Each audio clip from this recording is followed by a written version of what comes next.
Alexandria Ocasio-Cortez is not thrilled about the recent attempts of the Biden campaign to reach out to progressives. She's not exactly happy with his outreach so far, according to a recent phone interview with the New York Times. She actually said that Biden's current overtures to progressives must go further if she was to offer her endorsement. So now, endorsement and support are not the same thing. Now, Alexandria Ocasio-Cortez has said, yeah, of course I'll support the nominee, right? That happens to be Joe Biden at this point, presumptive nominee. But she says, my endorsement, however, well, that's different. You actually got to earn my endorsement. That's much different than Bernie Sanders and actually a much better position than Bernie Sanders. So now the New York Times interviewer had asked her, okay, well, what type of outreach are you looking for?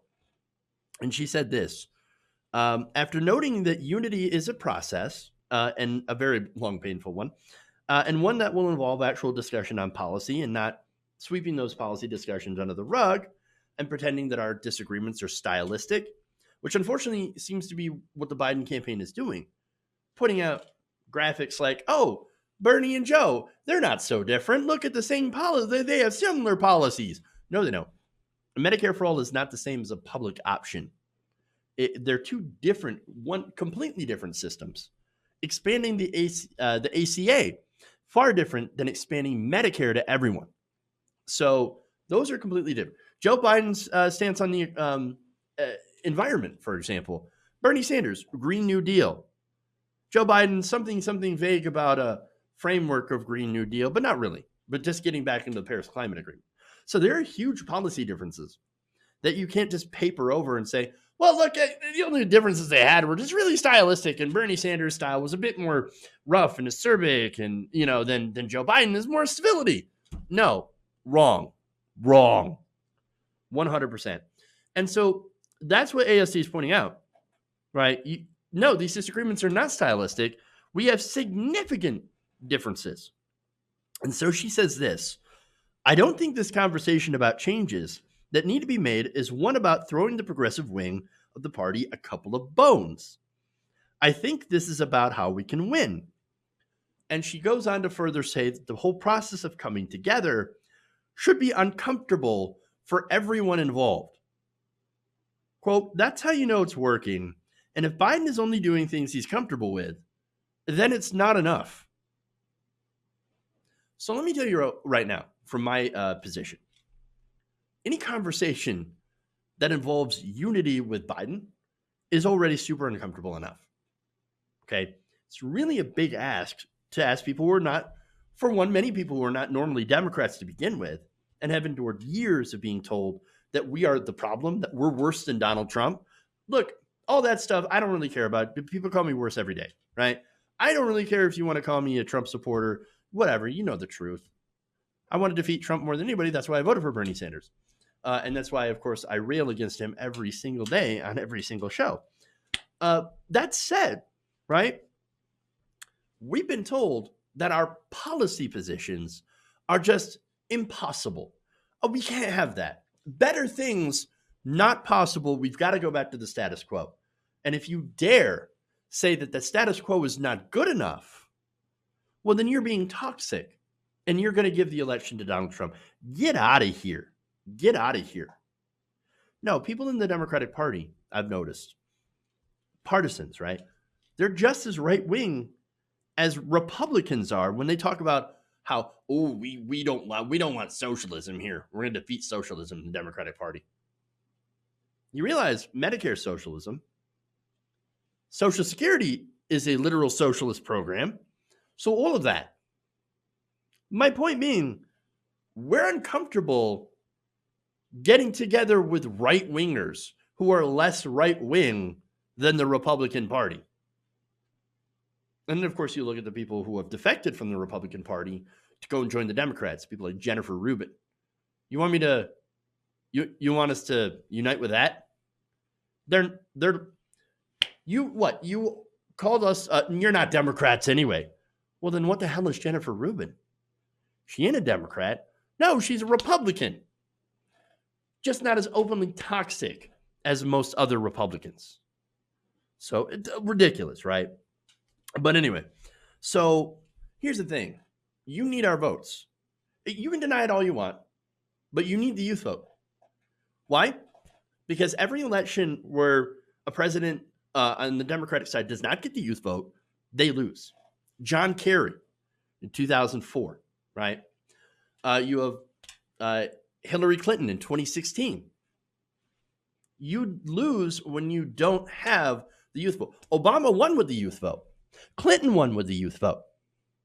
You've got to have people in the party, the young people, turn out to vote. So you know what? You need us. And yes, we need you as well. But we need you to come our way on policy. And that's it, policy. That's all we care about. Call us whatever name you want. Policy, policy, policy. And so now, how much discomfort are you willing to go through as a party if you're on the Biden side? That's a good question, and that's a fair question. And so now the interviewer asks her, can you give me some examples of areas you want to see Biden get uncomfortable? And here's her answer, quote, they floated this olive branch to the progressive left of lowering the Medicare age to 60. And it's almost insulting. Not almost. It's definitely insulting. Oh, you want to get young people. So you're like, I know, here's a good idea. We'll lower the Medicare enrollment age from 65 to 60. What? Oh, no, yeah, that's going to get us 25 to 30, 39-year-olds. You're going to get that Democrat. No. Here's the thing. Hillary Clinton was actually more progressive on this issue. She would have lowered it to 50. Yeah. So we're talking about a progressive concession, getting back to her quote here, that is 10 years worse than the nominee had in 2016. Ridiculous. Biden is less progressive than Hillary Clinton. And that's a slap in the face, especially now, because in 2016, we did not have a global pandemic. And we didn't have the levels of support for Medicare for all that we do today. In fact, you look at all the exit polling, clearly large majorities of Democratic voters in the states that had the primaries preferred a Medicare for all single-payer system. And now you have a global pandemic that has cost 22 million jobs so far, and you have millions of people that have lost their private insurance. That is one way, going towards Medicare for all, that would be a major concession to the left. Yes, I now believe in Medicare for all. You're right. Bernie Sanders was right about this. I have evolved on the position. Say whatever the hell you want to say, right? You can even call it Biden care for all. I give a damn about, right? But just come over to that policy position. But he's not going to because of the donors. And that's the problem here. The donors. Joe Biden and the Democratic establishment are funded by health insurance corporations. That's why he's not going to evolve on that.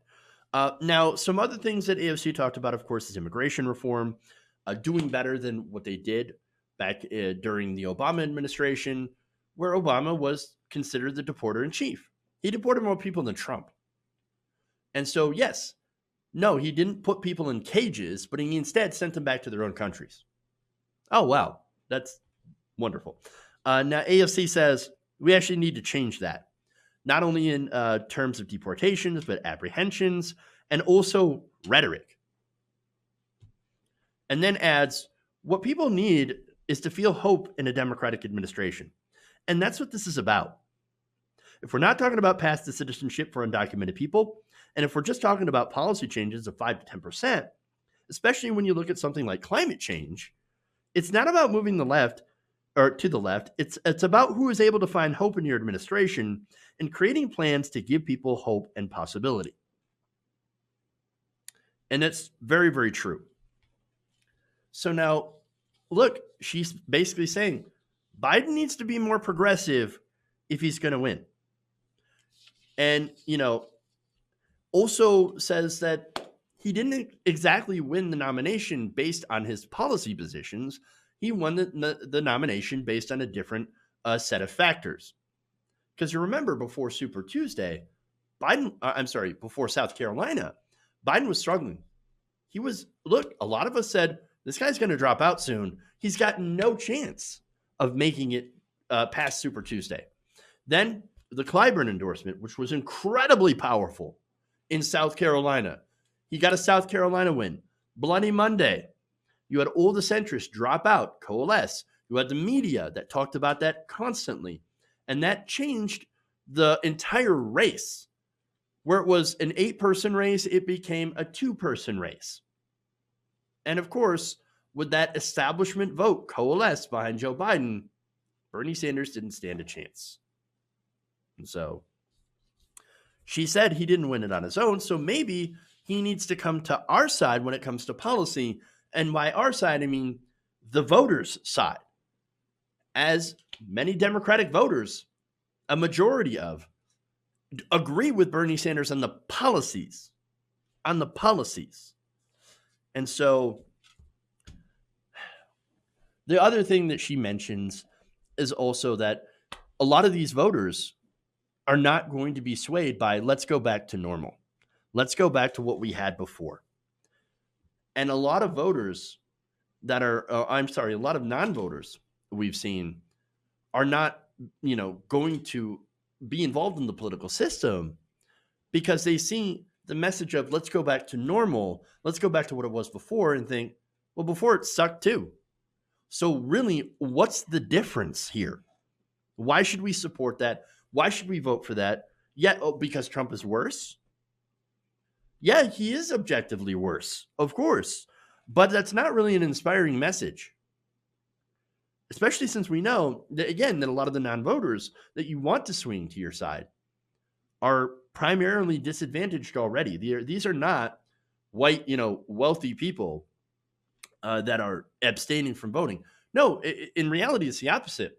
White wealthy people make up the majority of voters. And so you want to get the people that,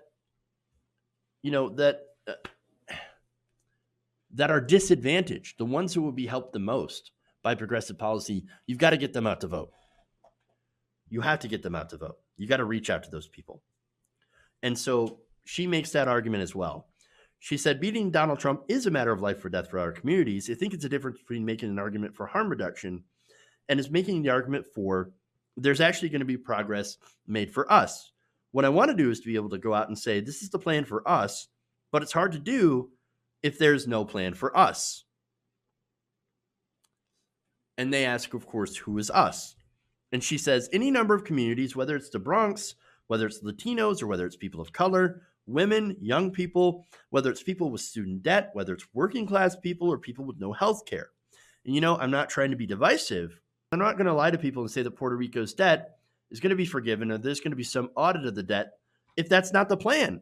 But at the same time, I don't want this president throwing paper towels at my family again. I just want to tell the truth, and I want to feel good about the truth. And that's it. I mean, again, she makes a good point. And I think we're all facing a situation that we never wanted to face in the first place. Being stuck with Joe Biden as our nominee. That was the worst case scenario. And now a lot of us are trying to push Biden's team with what little power we actually have. For me, it's my vote. My vote is the only amount of power that I have.